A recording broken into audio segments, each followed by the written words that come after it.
Avez-vous déjà imaginé ce moment où vous fermerez les yeux pour la dernière fois, où les voix de vos proches que vous entendez aujourd'hui deviendront soudainement lointaines, sans que vous puissiez y répondre?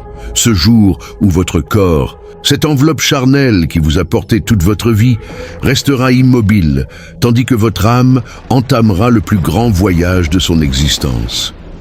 Ce moment que nous repoussons tous dans un coin de notre esprit, ce rendez-vous inévitable avec la mort, arrive pour chaque être humain sans exception. Aujourd'hui, nous allons ensemble lever le voile sur les mystères de l'au-delà, explorer ce passage que chacun d'entre nous devra emprunter, guidé par les enseignements lumineux de notre bien-aimé prophète Mohammed. Ce récit n'est pas une simple légende, mais la vérité divine, révélée à travers le Coran et la Sunna authentique. Accrochez-vous, car ce voyage va vous transporter dans des dimensions insoupçonnées, des réalités qui redéfiniront votre conception même de la vie et de la mort. Quand l'heure ultime sonne, ce moment que vous avez toujours repoussé dans vos pensées, que vous avez fui dans votre quotidien, arrive enfin. Votre langue, cet organe qui a prononcé tant de paroles, se paralyse soudainement.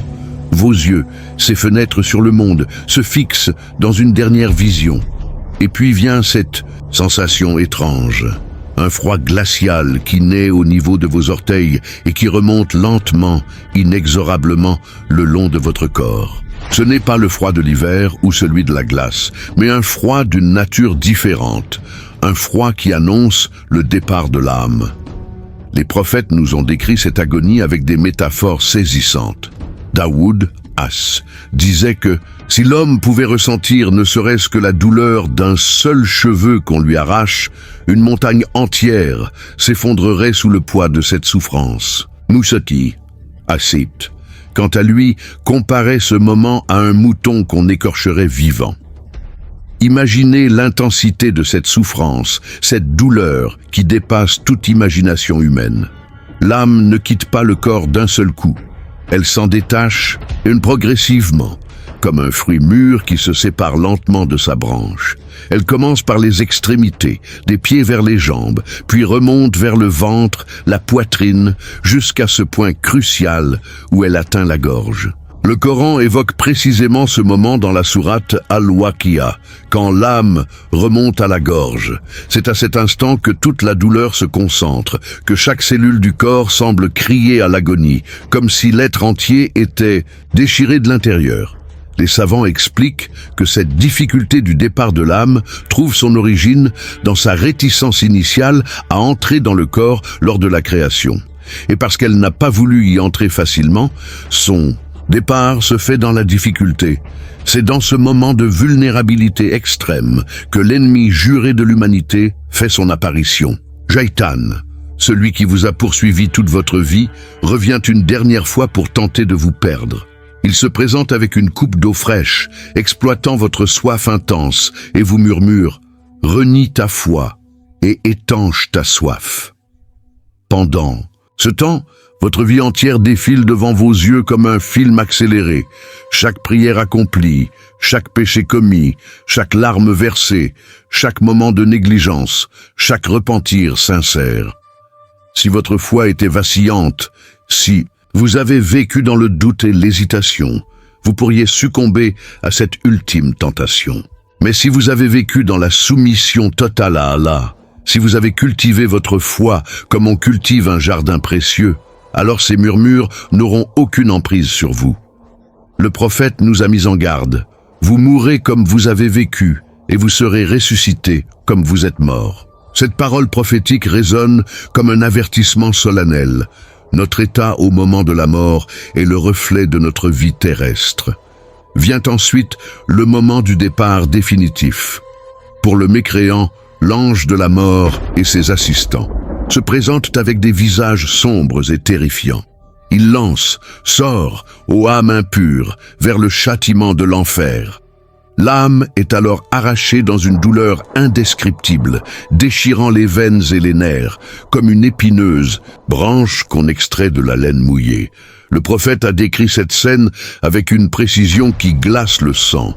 Mais pour le croyant, Quelle différence! Les anges se présentent avec des visages radieux, emplis de miséricorde. Ils déclarent « Sors, ô âme apaisée, vers le pardon et la satisfaction de ton Seigneur ». Le Coran promet dans la sourate Fussilat ceux qui disent « Notre Seigneur » est Allah, puis se montrent fermes, les anges descendent sur eux. N'ayez pas peur et ne soyez pas affligés, mais recevez la bonne nouvelle du paradis qui vous était promis. L'âme du croyant quitte son corps, aussi facilement qu'une goutte d'eau qui s'écoule d'une outre. Après le départ de l'âme, commence une nouvelle étape pour le défunt. Son corps est lavé avec douceur et respect, puis enveloppé dans un simple linceul blanc, symbole de l'égalité devant la mort. Ce qui peut surprendre, c'est que le défunt reste conscient de tout ce qui l'entoure. Il entend les pleurs de ses proches, perçoit chaque geste de ceux qui le lavent, sent l'eau couler sur son corps. Puis vient le moment de l'ensevelissement. Le corps est déposé délicatement dans la froideur de la terre, cette terre dont Allah nous a créés et à laquelle nous retournons. Les premiers grains de terre tombent sur le linceul, produisant un son sourd qui résonne comme un adieu définitif au monde terrestre. C'est alors que se produit l'événement le plus redouté, l'épreuve de la tombe.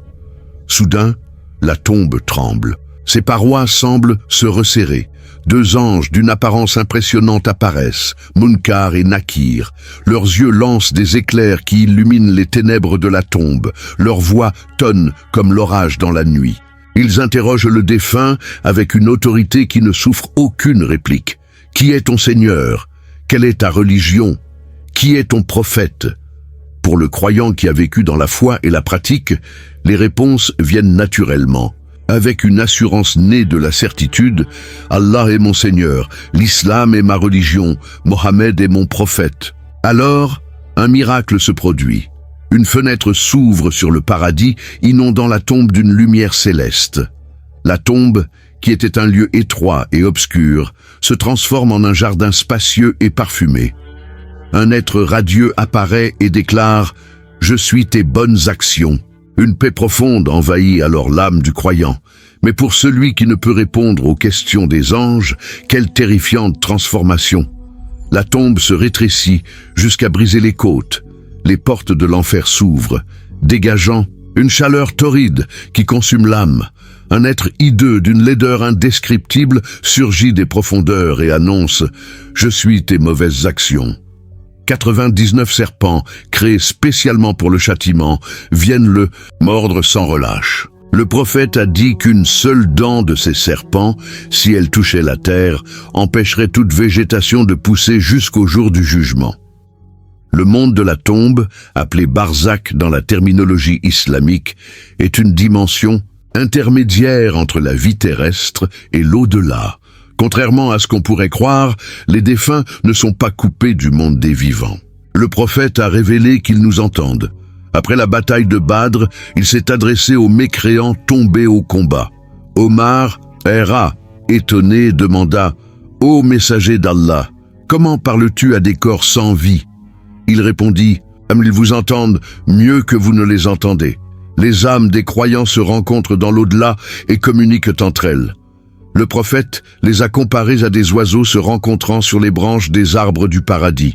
Elles peuvent même visiter leurs proches encore en vie dans leurs rêves, ces rêves véridiques que les savants appellent « Ruya Sadika ». Mais ce qui est peut-être le plus réconfortant dans tout cela, c'est que nous pouvons continuer à aider nos défunts même après leur départ. Le prophète a enseigné, quand l'enfant d'Adam meurt, son œuvre s'arrête, sauf dans 3 cas, une aumône continue, une science utile ou un enfant vertueux qui prie pour lui. Chaque prière que vous accomplissez pour eux, chaque aumône que vous donnez en leur nom, chaque récitation du Coran que vous leur offrez leur parvient comme une lumière dans l'obscurité de leur tombe. La sourate Al-Mulk, notamment, joue un rôle particulier dans la protection du défunt contre le châtiment de la tombe. Un compagnon demanda un jour au prophète « Puis-je faire l'aumône au nom de ma mère défunte ?» Il répondit « Oui, bien sûr. Cette permission s'étend à tous les proches disparus. Ne sous-estimez jamais la valeur de ces œuvres pieuses que vous dédiez à vos défunts. Elles leur apportent un réconfort immense et peuvent même alléger leur sort dans l'au-delà. Alors, mes frères et sœurs, devant cette réalité incontournable, ne tardez pas vos prières, ne remettez pas votre repentir à plus tard.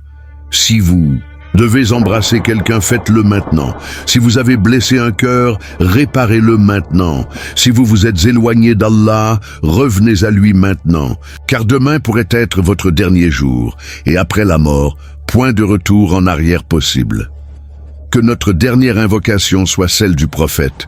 Ô Allah, fais-nous vivre dans la foi, mourir dans la foi, et fais que nos dernières paroles soient « Il n'y a de divinité qu'Allah ».